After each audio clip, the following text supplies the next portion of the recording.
Saradha chit fund ஊழல் தொடர்பாக மேற்கு வங்க போக்குவரத்து துறை அமைச்சர் மதன் மித்ராவிடம் சிபிஐ அதிகாரிகள் துருவி விசாரணை நடத்தினர்.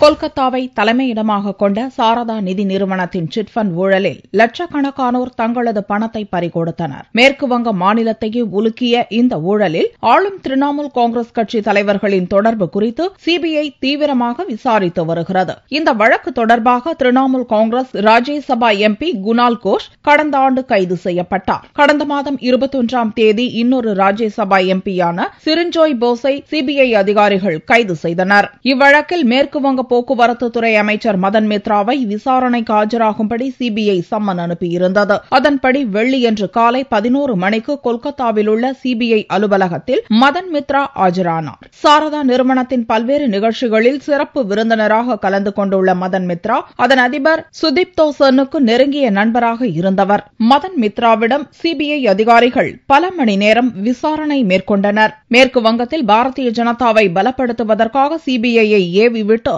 திரிணாமுல் காங்கிரசார் மீது மோடி அரசு வீண்பழி போடுவதாக கட்சித் தலைவரும் முதல்வருமான மம்தா பானர்ஜி குற்றம் சாட்டி வருகிறார்.